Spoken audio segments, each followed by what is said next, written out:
agasozi rero k'ibanga ry'amahoro gaherereye mu kagari ka Matita mu murenge wa Gihundwe akarere ka Rusizi intara y'Uburengerazuba ni muri diocese gatolika ya Cyangugu paruwasi ya Nkanka Santarari Muhari.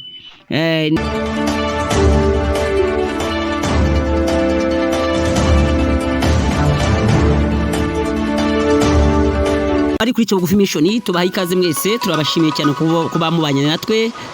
Uyu munsi rero tubazana amakuru mashyashya ageze ahuriye na Kiliziya Gatolika, ariko turababwira kubijyanye n'ingoro y'ubumwe n'ubwiyunge muri Kiliziya Gatolika y'u Rwanda. Turagira ngo rero muze kubana natwe tubagezeho n'ibijyanye n'iyi ngoro y'ubumwe n'ubwiyunge. Ahangaha rero tuzaza kubabwira none andi mavugurura nanone ajyanye n'ibyo Kiliziya Gatolika iri kwifuza mu bijyanye no kugira insengero cyangwa se kiliziya zayo ishaka kuvugurura, ariko cyane cyane ishaka kuvugurura zimwe mu nyubako zayo. Ubwo rero turaza kubana namwe kugira ngo muze kumva ano makuru. Ese ubushobozi Kiliziya ifite bwo kuba ishaka kubaka izo nzu buva hehe cyangwa se buzava hehe? Ndagira ngo rero uze kubana natwe. Ikindi kandi turaza kubabwira amwe mu ncamake zahajyanye n'ahantu hitwa ku ibanga ry'amahoro. Ahangaha ni mu karere ka Rusizi. Ubwo turaza kubabwira ku ibanga ry'amahoro. Ese ku ibanga ry'amahoro hameze hate? Ku ibanga ry'amahoro amakuru yaho turaza rero kubabwira amakuru arambuye ku bijyanye no ku ibanga ry'amahoro. Ahangaha rero ni mu karere ka Rusizi. Ndazi neza ko rero niba ari ubwa mbere ugeze kuri channel ni byiza kuko randitse subscribe kugira ngo ubane natwe, kugira ngo ujye wumva amakuru atandukanye yo kuri Bugufi Mission. Ikindi kandi twababwira yuko muri Bugufi Mission tubagezaho ijambo ry'Imana rishingiye mu gusobanukirwa ibijyanye na Bibiliya, ndetse habamo n'amasengesho yo kuhora, amasengesho ya deliverance, ndetse tugira n'izindi gahunda zitandukanye turagenda tubagezaho muri bino biganiro byacu hagati na hagati. Ndagira ngo rero mbaye ikaze kandi mbifurize kugira ibihe byiza. Ku musozi rero witwa ibanga ry'amahoro uherereye mu murenge wa Gihundwe mu karere ka Rusizi hashyizwe ibuye ry'ifatizo hagiye kubakwa ingoro y'ubwiyunge. Iyi ngoro izuzura itwaye akayabo k'amadolari 300,000. Urumva ko n'amafaranga atari makeya igiye kubakwa rero hashingiwe ku gishushanyo mbonera. Abari kuri runo rubuga rwacu muragenda mubibona aho igishushanyo mbonera cyashyizweho kijyanye naho ngaho nyine hagiye kubakwa iyo nyubako. Kandi iyo nyubako azaba ari inyubako nziza, inyubako izaba igezweho. Kiliziya rero y'u Rwanda yatangiye kubaka ingoro y'ubumwe n'ubwiyunge ahitwa ku ibanga ry'amahoro mu karere ka Rusizi ku itariki 7 Mutarama cyangwa se butariki 7 z'ukwa mbere 2026 mu gikorwa cyo kwibuka rero nyakwigendera Padiri Ibaridi Rugirangoga. Nibwo hashyizwe ibuye ry'ifatizo agiye kubakwa ingoro y'ubumwe n'ubudaheranwa ku ibanga ry'amahoro. Rero aho ngaho niho izubakwa ku ibanga ry'amahoro, kandi ikaba byaratangijwe ibikorwa n'uwari Padiri Ibaridi Rugirangoga. Uyu yaje kwitaba Imana mu gihe cya COVID-19. Hanyuma rero iyi ngoro izubakwa anga ku ibanga ry'amahoro ni mu murenge wa Gihundwe mu karere ka Rusizi. Kuri ubu hakira abantu basaga 17,000 buri kwezi bagiye gusenga no gushaka amahoro yo mu mutima. Igikorwa rero cyo gushyira ibuye ry'ifatizo azubakwa ingoro y'ubumwe azubakwa ingoro y'ubwiyunge cyayobowe na Musenyeri Edouard Sinayovye n'abandi bayobozi barimo guverineri w'intara y'Uburengerazuba Ntibitura Jean Bosco n'abandi bepiskopi bo mu Rwanda no mu mahanga. Umwepiskopi wa diocese gatolika ya Cyangugu cyangwa se Musenyeri Edouard Sinayovye yasobanuye ko igitekerezo cyo kubaka ingoro y'ubwiyunge cyaturutse ku bakristo ubwabo, cyane cyane abagana ibanga ry'amahoro bagaragaza inyota yo gukomeza gufashwa mu rugendo rwo gukira ibikomere byatewe n'amateka mabi u Rwanda rwanyuzemo. Padiri Ibaridi yitavye Imana ku itariki 7 Mutarama cyangwa se z'ukwa mbere mu mwaka wa 2021 aguye mu bitaro bya kaminuza ya Utaha mu mujyi wa Sartirake aho yavurirwaga icyorezo cya COVID-19 ariko kimusigira ibibazo bitandukanye by'ubuzima ari nabyo byamuhitanye. Mu buzima rero bwiwe ahangaha ubuzima bwa Padiri Ibaridi Rugirangoga yaniraga gushyira imbaraga mu bikorwa by'isanamitima agamije kunga abanyarwanda no kubafasha kongera kubana batishishanya nyuma ya jenoside yakorewe abatutsi mu 1994. Mu gusigasira rero umurage wa diocese ya Cyangugu yatangiye iyubakwa ry'ingoro ry'ubwiyunge agamijwe gukomeza kubungabunga no kwimakaza urugendo n'ubudaheranwa byari byatangijwe na nyakwigendera Padiri Ibaridi Rugirangoga. Ibindi rero ntizaba ari inzu yo kwibukiramo gusa, ahubwo izanafasha n'ishuri rizatuma abagana ibanga ry'amahoro barushaho gusobanukirwa no kuba intumwa z'ubumwe n'ubwiyunge. Murumva ko rero hazashyirwaho n'uburyo bwo kwiga n'uburyo bwo guhugurwa abantu benshi bagasobanukirwa kugira ngo babashe kuba banafasha n'abantu bagize ibibazo bitandukanye, cyane cyane mu bijyanye no gusana imitima yagize ibibazo. Umwaka wa 2025 igishushanyo mbonera cyazubakwa ingoro y'ubwiyunge cyaranogejwe bigizwemo uruhare n'abahanga mu by'ubwubatsi nyuma yo kumva n'ibitekerezo by'abakristo. Ni inyubako izaba ari nini ndetse igaragaza intambwe y'ubwiyunge Kiliziya Gatolika yigisha, aho umusaraba wa Yezu Kristo uzaba ari wo shingiro ryayo. Abakristo rero biganjemo abasengera ku ibanga ry'amahoro bafite amatsiko yo kubona ingoro y'ubwiyunge yuzuye. Banze ko amateka cyangwa se umurage basigiwe na Padiri Ibaridi Rugirangoga, uwo murage wagenda ubusa hanyuma ngo ugende nkaho utigeze wumvikana mu matwi y'abagendaga bamwumva mu bikorwa bitandukanye yagendaga akora, cyane cyane ibikorwa birimo no gusengera abarwayi. Abenshi barabyibuka cyane.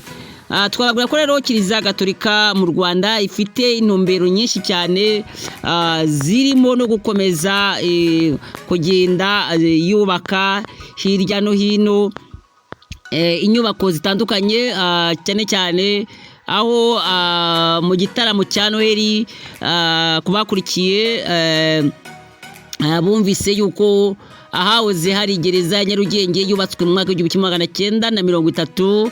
Ubu ngubu Kiliziya Gatolika ariho igiye kubaka urusengero cyangwa se kiliziya. Iyo kiliziya izubakwa aho ngaho izaba ari kiliziya mu by'ukuri ijyanye n'uburyo umujyi wa Kigali cyangwa se n'isura umujyi wa Kigali ukeneye.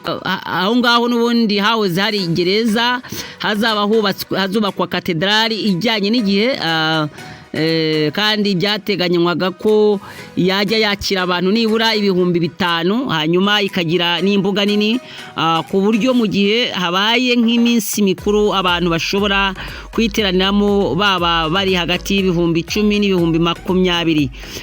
Umwaka wa 2023 ikigo cy'igihugu cy'iterambere RDB cyari cyatangaje ko hakiri gukusanywa miliyari 40 yazifashishwa mu kuyubaka. Ubusanzwe rero Katedrali ya Kigali yerereye mu Kiyovu mu karere ka Nyarugenge hari paruwasi ya Saint Michel, gusa ni nto ku buryo ibikorwa binini bitabasha kuhabera. Paruwasi rero ya Saint Michel yashinzwe mu mwaka w'1963 ari paruwasi ya diocese ya Kabgayi, iza kugirwa paruwasi ya Katedrali ku itariki 3 z'ukwezi kwa gatanu cyangwa se Gicurasi mu mwaka w'1976 ubwo yashingwagwa arkidiocese ya Kigali. Ubwo rero izi ni inyubako zitandukanye, twakwita ko ari inyubako ebyiri zikomeye Kiliziya Gatolika ishaka kubaka muri uyu mwaka. Harimo iyi katedrali, harimo n'ahanga nyine kwibanga ry'amahoro. Ndazi neza yuko abakurikiye bino biganiro byacu muragenda mubona ibijyanye n'iyi katedrali izubakwa ahahoze gereza ya Kigali, kandi iyo gereza ya Kigali murazi neza yuko yabaga ahantu hitwa ku Muhima. Ahangaha niho Kiliziya izubaka, ariko nanone ngo ntabwo bazubaka neza aho gereza riri neza cyane, ahubwo bazasiga bimwe mu bice bigize cyangwa se byangaga ino gereza yubatswe mu mwaka w'1930 iri mu murenge wa Muhima mu kagari ka Kanunga muri Nyarugenge. Ariyo gereza ya kera kurusha izindi mu Rwanda kandi ikaba iranga imyubakire y'abakoloni mu Rwanda. Ubwo rero iyo Kiliziya izaba yubatse ku ruhande gato cyane, ariko nanone bidasibanganya amateka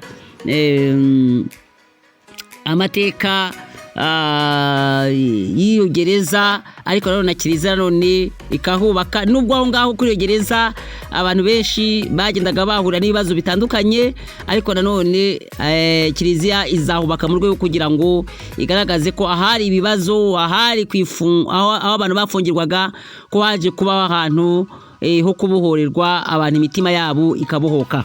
Amafaranga razubaka izi nyubako uko twagiye tuzibabwira azagira turuka mu maboko y'abakristo, ndetse azanaturuka no mu miryango nterankunga iri hirya no hino ku isi, ndetse n'abafatanyabikorwa batandukanye ba Kiliziya Gatolika baba bari mu Rwanda ndetse no mu bihugu bitandukanye byo hirya no hino ku isi. Nk'uko twababwiye rero turagira ngo tubabwire agasozi kitwa kwibanga ry'amahoro, kibanga ry'amahoro aho gaherereye. Agasozi rero kibanga ry'amahoro gaherereye mu kagari ka Matita mu murenge wa Gihundwe, akarere ka Rusizi, intara y'Uburengerazuba. Ni muri diocese Gatolika ya Cyangugu, paruwasi ya Nkanka, Santarari Muhari. Ni agasozi gafite ubuso busaga hegitari 25. Iburasirazuba bwako gasozi hari umugezi wa Nyandarama, mu majyaruguru hari Farumakina, iburengerazuba hari ikiyaga cya Kivu, naho mu majyepfo hari umudugudu wa Kinzovu na Kamanyenga byo mu kagari ka Kamatita. Amavu n'amavuko rero by'agasozi kibanga ry'amahoro na yangaya akurikira. Nyuma ya jenoside rero yakorewe abatutsi muri Mata 1994 mu Rwanda, Padiri Baridi Rugirangoga yiyumvisemo igitekerezo cyo gushaka ahantu abakristo bazajya bahurira bagasenga basaba amahoro, bakivugururamo urukundo, bagasaba imbabazi bakanazitanga. hakaba n'ahantu abakristo bakirira ibikomere bikomoka kuri jenoside n'ibindi bibazo abantu bahura nabyo mu buzima bwa buri munsi birimo n'indwara zinyuranye. Nibwo rero Musenyeri Yohani Damascene Bimenyimana wari umushumba wa Diocese Gatolika ya Cyangugu yeretse Padiri Baridi isambu yaje kwitwa Ibanga ry'Amahoro.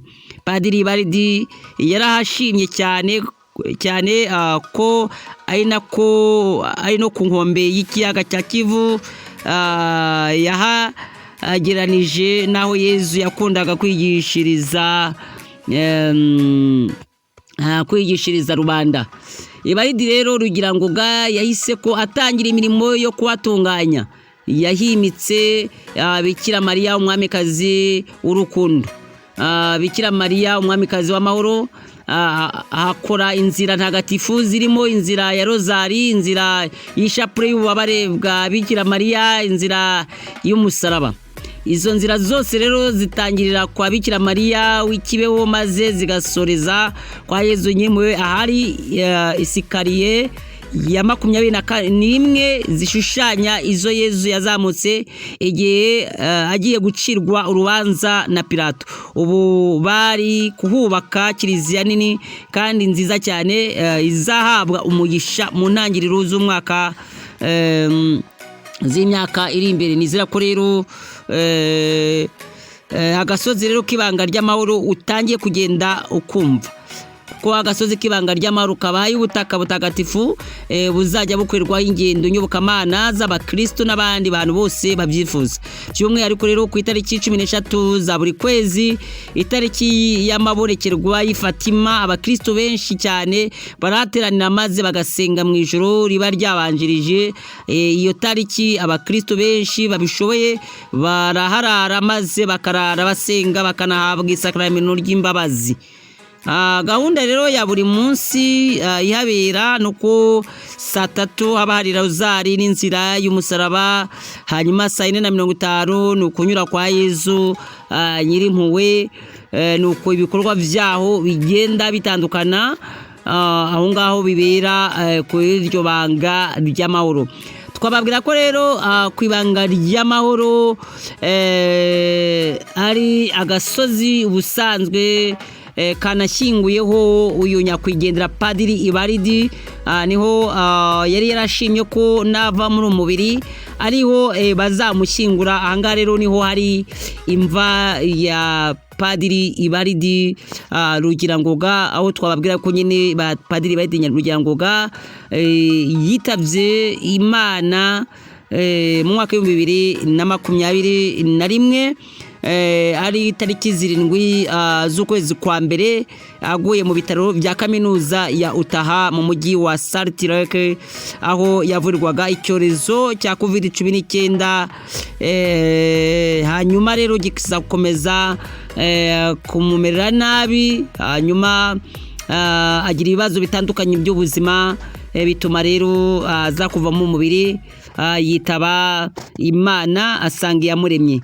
Twababwira ko rero Kiliziya Gatolika nanone ikomeza kugira ibindi bikorwa bitandukanye by'iterambere mu rwego rw'igihugu, harimo ibikorwa nyine by'isanamitima, hanyuma hakabamo no kuba bafite Kiliziya Gatolika ifite amavuriro, ifite amavuriro atandukanye, ifite kaminuza, ifite ibigo by'amashuri bitandukanye hano mu Rwanda, ndetse ifite n'ibindi bikorwa bifasha abantu birimo na Caritas Rwanda, ndetse n'ibindi bikorwa byinshi Kiliziya Gatolika ikunda guparticipamo cyangwa se kubonekamo kugira ngo igire ikikora mu bijyanye no gufasha abakristo b'abakatolika cyane cyane, ndetse n'abandi batari abakatolika. Kiliziya Gatolika ikunda kubafasha. Tukaba rero tugira ngo dushimire inshuti mwayimukurikiye aya makuru yacu yarari hano kuri Cyagufi Mission Channel. Tubashimira cyane ko mwakomeje kubana natwe, kandi dukomeza kwifuriza ibihe byiza abakristo Gatolika bose bari hirya no hino mu Rwanda. Tubabwira ngo mukomeze kugira ibihe byiza, ndetse tunifuriza kugira ibihe byiza n'abandi bakristo batari abakatolika. Aha ngaha tuvuga abakristo ba Protestanti, abo ngabo nabo tubifuriza twifuriza kugira ibihe byiza, ndetse twifuriza kugira ibihe byiza n'abandi batari abakristo ariko banone bakurikira bino biganiro byacu byo kwica Bugufi Mission kandi bakatwereka ko bari kumwe natwe. Reka rero mbashimire cyane, mugire ibihe byiza, kandi turababwira ko kwica Bugufi Mission igira ibiganiro bitandukanye birimo no kubagezaho ibiganiro bivuze bijyanye n'ibimera mu buvuzi bw'Imana. Icyo kiganiro cyo mujye mugikurikirana. Ikindi kandi twarababwira ko muri Kwica Bugufi Mission nanone twamamariza abantu bose bafite ibikorwa byabo bitandukanye.